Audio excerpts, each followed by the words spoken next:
guys, welcome back to my YouTube channel. ഇന്ന് ഞാൻ വന്നിട്ടുള്ളത് നല്ല ടേസ്റ്റി ആയിട്ടുള്ള സിമ്പിൾ ആയിട്ട് നമുക്ക് വീട്ടിൽ തയ്യാറാക്കി എടുക്കാൻ പറ്റുന്ന മസാല റൈസിന്റെ റെസിപ്പി ആയിട്ടാണ്. നമുക്കിത് കഴിക്കാനായിട്ട് സൈഡ് ഡിഷിന്റെ ആവശ്യമില്ല, അതുപോലെ തന്നെ ചിക്കൻ ഫിഷ് അതിൻ്റെ ഒന്നും ആവശ്യമില്ല. നമ്മൾ ഇതിലേക്ക് വെജിറ്റബിൾസ് ചേർത്തിട്ടാണ് ഈ ഒരു മസാല റൈസ് തയ്യാറാക്കുന്നത്. സൈഡ് ഡിഷ് ഒന്നും ഇല്ലാതെ തന്നെ ഇത് കഴിക്കാനായിട്ട് നല്ല ടേസ്റ്റിയാണ്. അപ്പോൾ നമുക്ക് ഈ ടേസ്റ്റി ആയിട്ടുള്ള മസാല റൈസ് എങ്ങനെ തയ്യാറാക്കേണ്ടത് നോക്കാം. അതിനുവേണ്ടി ഞാനിവിടെ ഒരു പാൻ എടുത്തിട്ടുണ്ട്. അതിലേക്ക് നമുക്ക് ഒരു ടേബിൾ സ്പൂണോളം ഓയിൽ ചേർത്ത് കൊടുക്കാം. ഇനി നമുക്കിതിലേക്ക് ഒരു ടേബിൾ സ്പൂണോളം ഗീയും കൂടി ചേർത്ത് കൊടുക്കാം. നിങ്ങളുടെ കയ്യിൽ ഗീ ഇല്ലാന്നുണ്ടെങ്കിൽ നിങ്ങൾക്ക് അതിന് പകരമായിട്ട് ഒരു ടേബിൾ സ്പൂൺ ഓയിൽ ചേർത്ത് കൊടുത്താലും മതി. ഇനി നമ്മൾ ഇതിലേക്ക് ചേർത്ത് കൊടുക്കുന്നത് ഒരു മീഡിയം സൈസിലുള്ള സവാള ചെറുതായി കട്ട് ചെയ്തെടുത്തതാണ്.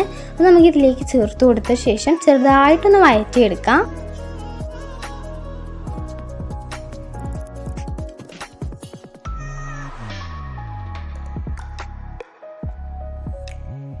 അത് ജസ്റ്റ് ഒന്ന് വഴറ്റി കഴിഞ്ഞാൽ നമ്മൾ ഇതിലേക്ക് ചേർത്ത് കൊടുക്കുന്നത് 2 ഗ്രാമ്പു, അതുപോലെ തന്നെ കുറച്ച് പട്ട, ഒരു ഏലക്ക, അതും കൂടി ചേർത്ത ശേഷം നമുക്കൊന്നുകൂടി ഒന്ന് വഴറ്റിയെടുക്കാം. പിന്നെ നമ്മൾ ഈ ഒരു മസാല റൈസൊക്കെ തയ്യാറാക്കുന്ന സമയത്ത് നമ്മൾ അതിലേക്കുള്ള വെജിറ്റബിൾസ് ഓവറായിട്ടങ്ങ് വഴറ്റിയെടുക്കരുത്, ജസ്റ്റ് ഒന്ന് വഴറ്റി വന്നാൽ മതി.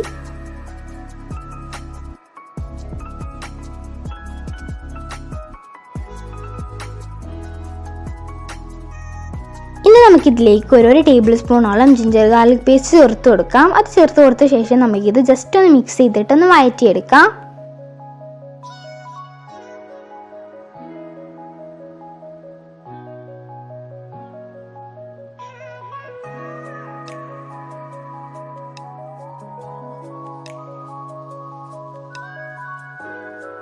ഇനി നമുക്കിതിലേക്ക് പൊടികൾ ചേർത്ത് കൊടുക്കാം. ആദ്യം തന്നെ ഞാൻ ചേർത്ത് കൊടുക്കുന്നത് ഒരു ടേബിൾ സ്പൂണോളം ചില്ലി പൗഡറാണ്.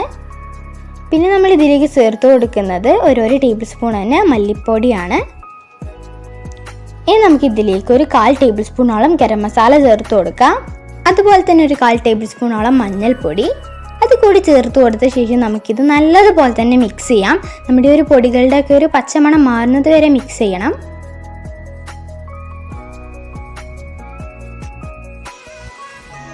ഇപ്പോൾ നമ്മുടെ പൊടികളുടെ ഒക്കെ ഒരു പച്ചമണം മാറിയിട്ടുണ്ട്. ഇനി നമ്മൾ ഇതിലേക്ക് ഒരു മീഡിയം സൈസിലുള്ള തക്കാളി ചെറുതായി കട്ട് ചെയ്തതാണ് ചേർത്ത് കൊടുക്കുന്നത്. അത് കൂടി ചേർത്തിട്ട് നമുക്കിത് നല്ലതുപോലെ തന്നെ മിക്സ് ചെയ്യാം. നമ്മുടെ തക്കാളിയൊക്കെ ഒന്ന് വഴറ്റി വരുന്നത് വരെ ഒന്ന് മിക്സ് ചെയ്യാം. ഇപ്പോൾ നമ്മുടെ തക്കാളി ഇപ്പോൾ വഴറ്റി വന്നിട്ടുണ്ട്. ഇനി നമുക്കിതിലേക്ക് ആവശ്യത്തിന് ഉപ്പ് ചേർത്ത് കൊടുക്കാം. ഉപ്പ് നിങ്ങൾ നിങ്ങളുടെ ആവശ്യത്തിനനുസരിച്ച് ചേർത്ത് കൊടുത്ത ശേഷം ഒന്നുകൂടി ഒന്ന് മിക്സ് ചെയ്യാം. അതിനുശേഷം നമുക്കിത് അടച്ചു വെച്ചിട്ട് ലോ ഫ്ലെയിമിൽ ഒരു 2 മിനിറ്റോളം ഒന്ന് കുക്ക് ചെയ്തെടുക്കാം. അപ്പോൾ നമ്മുടെ തക്കാളി നല്ലതുപോലെ തന്നെ വഴറ്റി വന്നിട്ടുണ്ടാകും. 2 മിനിറ്റ് കഴിഞ്ഞ് നോക്കിയപ്പോൾ നമ്മുടെ തക്കാളി നല്ലതുപോലെ തന്നെ വഴറ്റി വന്നിട്ടുണ്ട്. ഇനി നമുക്കിതിലേക്ക് വെജിറ്റബിൾസ് ചേർത്ത് കൊടുക്കാം. അതിനുവേണ്ടി ഞാനിവിടെ ആദ്യം തന്നെ ചേർത്ത് കൊടുക്കുന്നത് നീളത്തിൽ സ്ലൈസ് ചെയ്തെടുത്തിട്ടുള്ള ക്യാരറ്റാണ്. അതുപോലെ തന്നെ ഒരു മീഡിയം സൈസിലുള്ള ക്യാപ്സിക്കത്തിൻ്റെ ഹാഫ് ചെറുതായി കട്ട് ചെയ്തെടുത്തതാണ്. പിന്നെ നമ്മൾ ഇതിലേക്ക് ചേർത്ത് കൊടുക്കുന്നത് ഒരു ചെറിയ കഷ്ണം ക്യാബേജ് ചെറുതായി കട്ട് ചെയ്തെടുത്തതാണ്. നിങ്ങൾക്ക് നിങ്ങളുടെ മെഷർമെൻറ്റ്സിനനുസരിച്ച് എല്ലാം കൂട്ടുകയും കുറയ്ക്കുകയൊക്കെ ചെയ്യാം. നിങ്ങൾക്ക് ഇതിലേക്ക് ഏത് ടൈപ്പ് വെജിറ്റബിൾസും യൂസ് ചെയ്യാം.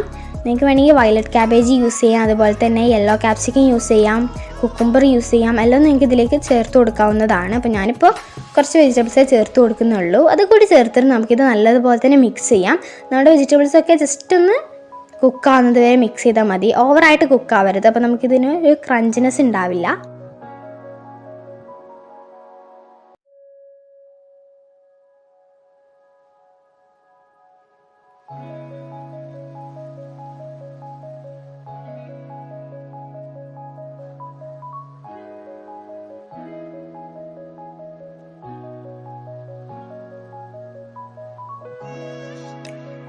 ഇപ്പോൾ ഇത് ജസ്റ്റ് ഒന്ന് വഴറ്റി വന്നിട്ടുണ്ട്. ഇനി നമുക്കിതിലേക്ക് വേണ്ട റൈസ് ചേർത്ത് കൊടുക്കാം. അപ്പോൾ ഞാനിപ്പോൾ റൈസ് ഓൾറെഡി കുക്ക് ചെയ്തെടുത്തിട്ടുണ്ട്. അപ്പോൾ ഞാനിപ്പോൾ യൂസ് ചെയ്തിട്ടുള്ളത് ബിരിയാണി റൈസ് തന്നെയാണ്. അത് നമുക്ക് നമ്മുടെ ഒരു വെജിറ്റബിൾസിനെ മിക്സറിലേക്ക് ചേർത്ത് കൊടുത്തിട്ട് നല്ലതുപോലെ തന്നെ മിക്സ് ചെയ്യാം.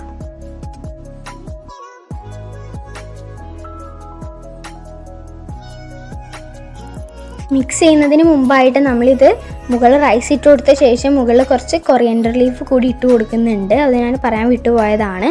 അതിട്ട് കൊടുത്ത ശേഷമാണ് നമ്മളിത് മിക്സ് ചെയ്യുന്നത്.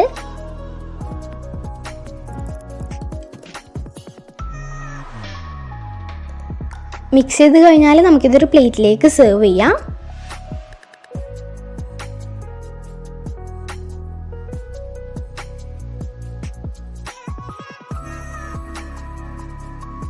അങ്ങനെ ഇതാ നമ്മുടെ ടേസ്റ്റി ആയിട്ടുള്ള മസാല റൈസ് ഇവിടെ റെഡി ആയിട്ടുണ്ട്. നിങ്ങളെല്ലാവരും തീർച്ചയായിട്ടും ഈ ഒരു റെസിപ്പി നിങ്ങളുടെ വീട്ടിൽ ട്രൈ ചെയ്ത് നോക്കണം. ട്രൈ ചെയ്ത് നോക്കിയിട്ട് നിങ്ങളുടെ ഫീഡ്ബാക്ക്സ് കമൻറ്റ് ബോക്സിൽ അറിയിക്കണം. ഒരു സൈഡ് ഡിഷും യൂസ് ചെയ്യാതെ നമുക്കിത് കഴിക്കാൻ നല്ല ടേസ്റ്റാണ്. സിമ്പിളായിട്ടാണ് നമ്മളിത് തയ്യാറാക്കിയിട്ടുള്ളത്. സാധാരണ ഒരു ബിരിയാണി തയ്യാറാക്കുന്ന ടൈം പോലെ നമുക്ക് ഈ ഒരു മസാല റൈസ് തയ്യാറാക്കാനായിട്ട് വേണ്ട. കുറഞ്ഞ സമയം കൊണ്ട് നമുക്കിത് തയ്യാറാക്കിയെടുക്കാം. ലഞ്ചിനൊക്കെ നമുക്ക് പെട്ടെന്ന് തയ്യാറാക്കാൻ പറ്റിയിട്ടുള്ളൊരു റെസിപ്പിയാണ്. കുറഞ്ഞ സമയം കൊണ്ട് നമുക്കിത് തയ്യാറാക്കാം. അപ്പോൾ ഈ ഒരു വീഡിയോ നിങ്ങൾക്ക് എല്ലാവർക്കും ഇഷ്ടപ്പെട്ടെന്ന് വിചാരിക്കുന്നു. ഇഷ്ടപ്പെട്ടാൽ എൻ്റെ ചാനൽ ലൈക്ക് ചെയ്യുക, ഷെയർ ചെയ്യുക, സബ്സ്ക്രൈബ് ചെയ്യുക. പുതിയൊരു വീഡിയോയിൽ കാണുന്നതുവരെ bye, take care, love you all.